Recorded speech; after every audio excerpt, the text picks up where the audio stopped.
खुलुमबाय गोजोन फुंबिलिनि बयनिसिमबो गाहाम हामलायनायखौ जासिहरनाय थाबाय आं सिबि रानी ब्रह्म नोंथांमोनखौ एसबी बड निउज चेनेलाव गासैखौबो बरायबावनाय थाबाय नोंथांमोननि थाखाय आं गोदान मोनसे भिडिअ लानानै फैबावबाय अन्नानै भिडिअखौ जोबजासिम नायलांदो आसाम पुलिसनि सासे इन्सपेक्टरनि दादागिरि फिसा दायावनो सासे डिलिभारि बयखौ गाज्रि बुनायनि भिडिअआ समाज बिजोङाव गोसारदों समाज बिजोङाव जोबोद गोख्रैथिजों गोसारनायनि उनावनो आसाम पुलिसनि डिजिपिआबो बेनि सायाव राहा लानो गोनां जादों गुवाहाटीनि फेन्सि बाजाराव आसाम पुलिसनि सासे इन्सपेक्टरनि दादागिरि पानबाजार पुलिस थानानि असि इन्सपेक्टर भार्गव बरबरानि दादागिरि सिगनेल मानियैनि थाखायनो सासे डिलिभारि बयखौ सोबानायजों लोगोसे सरसोमनाय आरो बुथारनो हुमखि होनायखौ नुनो मोननाय जादों बेनि अनगायैबो गाज्रि राव बाहायनानै रायनायखौ नुनो मोननाय जादों सासे सोद्रोमाया पुलिसनि बे गुन्डागिरिखौ नुनानै भिडिअ सेबखांदों बेनि उनावनो समाज बिजोङाव जोबोद गोख्रैथिजों गोसारदों लोगो लोगोनो रायजो राजाफ्राबो बिनि सायाव बिजिरनाय नांगौ होननानै दाबि दैखांदों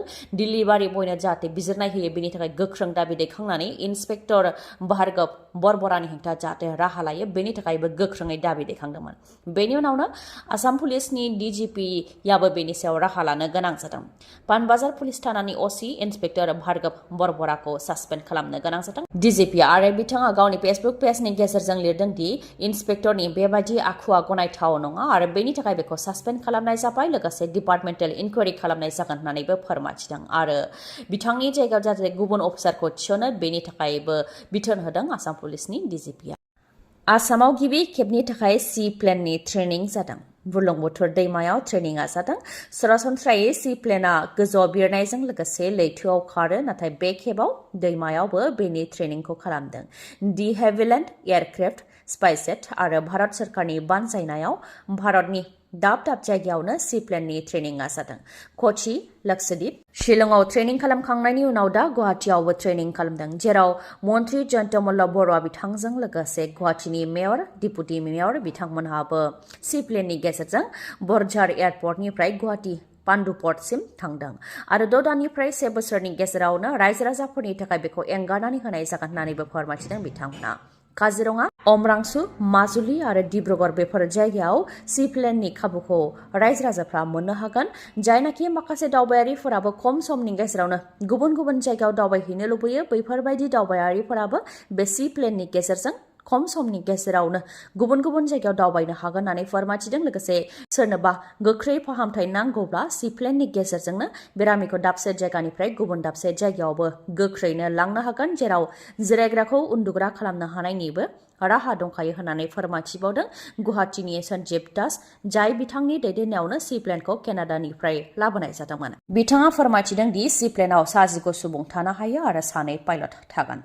दिनै 6 नभेम्बर बर' थुनलाइ सान दिनैनि सानजों लोब्बा लाखिनानै गोदान दिल्लीनि साई इन्दिरा गान्धी इनडर स्टेडियामाव बड'लेण्ड महोत्सबखौ खुंदों प्राइम मिनिस्टार नरेंद्र मदि बिथाङाबो मैयानि सानाव बाहागो लाफैदों दिल्लीनि बिखायाव फैनानै गोजोनखौ फोरमायफैदों बेखौ दिल्लीनिफ्राय गासै हादरनाङैनो नुनो मोनगोन होननानै बुंथिदों नरेंद्र मदि बिथाङा दिल्लीनि महोत्सबाव बाहागो लानो मोननानै जोबोद गोजोननाय मोननायखौबो फोरमायथिदों 50 बोसोर थै बोहैनाय हिंसायारि जादोंमोन जेराव गोबाङानो जिउ खोमानो गोनां जादोंमोन दा गोलाव समनि उनाव बर'फोरा फोरबो खुंदों होननानै बुंथियो हाथियार गारनानै फिसाफोरा बिमाजों फैफिननो मोनबाय बे 4 बोसोराव बेनि खुसिखौनो मोनदाङो होननानै बुंथिबावो बिथाङा आरो हाथियार गथायनायजों नर्थ इस्टआवनो बा सा सानजा भारतआवनो गोजोनखौ गोसारहोदों आसामावनो 10,000नि गोबां सोद्रोमाफ्रा हाथियार गथायदों बेनि थाखाय साबायखर बावो होननानैबो फोरमायथियो बिथाङा आरो नाक्सालाइटफोराबो बर'फोरनिफ्राय सोलोंनो नांगौ मानोना हाथियारजों जेबो फिथाइ मोननो हाया होननानै फोरमायथियो नरेंद्र मदि बिथाङा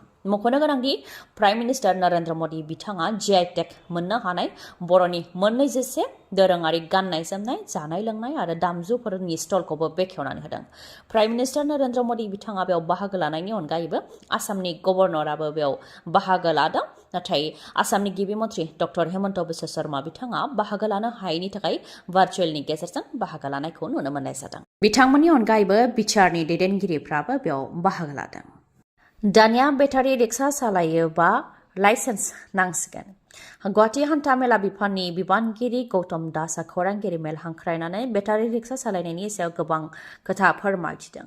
18 नभेम्बरनिफ्राय फ्रि ट्रेनिं होनाय जागोन होननानै फोरमायथिदों। गुवाहाटीनि DTO मावख'नि केम्पासनि सिङाव बेसेन नाङै ट्रेनिं होनाय जागोन, जेराव ट्रेफिकनि नियमखौ फोरोंनाय जागोन होननानै फोरमायथिदों। बेटारि रिक्सानि डिलार आरो संगठनफोरखौ लाफानानै ट्रेनिंखौ होनाय जागोन होननानै फोरमायथिदों। बेनि अनगायैबो दानिया बेटारि रिक्सा सालायबा ड्राइभिं लाइसेन्स नांसिगोन होननानै फोरमायथिदों बा ड्राइभिं लाइसेन्स थानाया गोनांथार जासिगोन होननानै फोरमायथिदों। माबोरै आरो माब्लानिफ्राय बेखौ अनलाइननि गेजेरजों दिहुननांगौ बेखौ उननि समाव मिथिहोगोन होननानै फोरमायथिदों।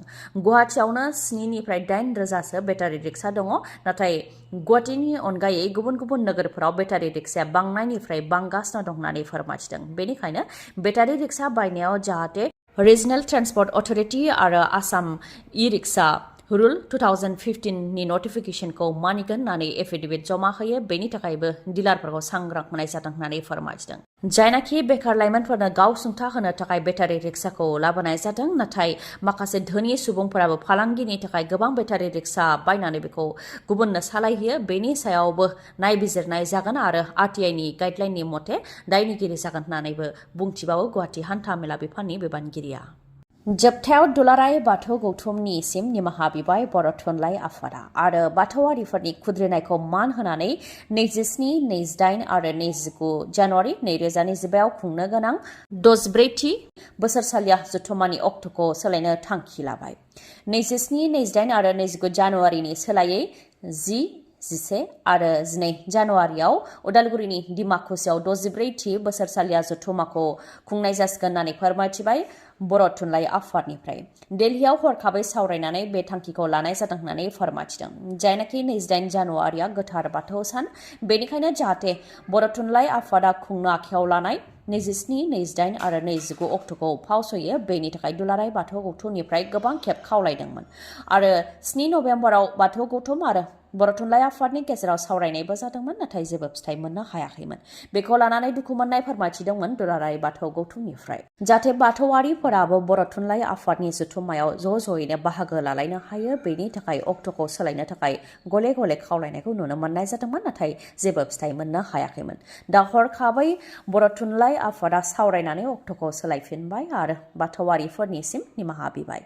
गासै बर'खौनो आरो गासै धोरोमखौनो समानै मान होयो होननानैबो फोरमायथिदों बर' थुनलाइ आफादनिफ्राय। लोगोसे फोरमायथिबावदों दि बर' थुनलाइ आफाद आरो दुलाराय बाथौ गौथुमनि गेजेराव बेबायदि जेंना सोमजिनायनि उनाव माखासे जिल्लाफ्राव 16 नभेम्बर बर' थुनलाइ सान खुंनो थाखाय माइरंबो हराखै, जायनि थाखाय 16 नभेम्बरखौनो खुंनो हानाय नङा होननानै माखासे जायगानिफ्राय फोरमायथिहरदों, जाय दुखुनांथाव होननानै फोरमायथियो।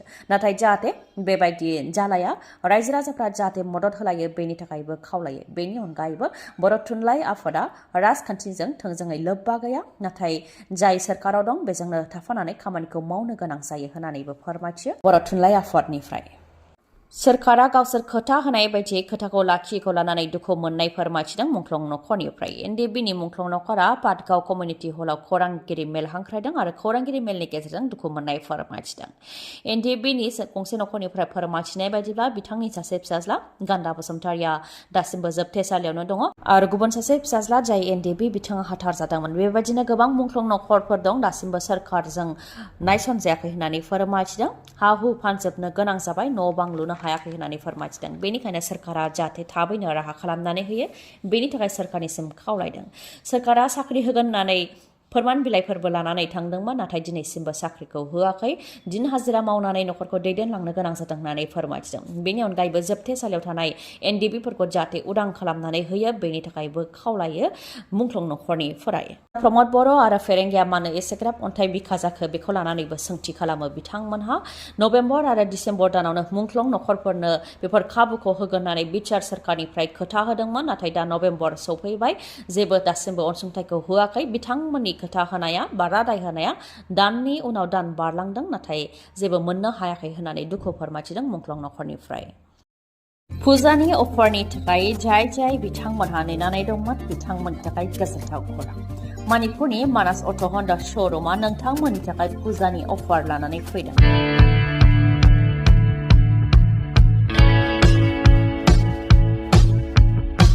फुजानि थाखाय फोसावनाय अफारफोरा जाहैबाय साफ्रोमबो मटरसाइकेल बा स्कुटि बायग्राफोरा बेसेन नाङालासे 5,999 रांनि स्मार्ट वाच अदेबानि आखाइनि घड़ी मोननो हागोन।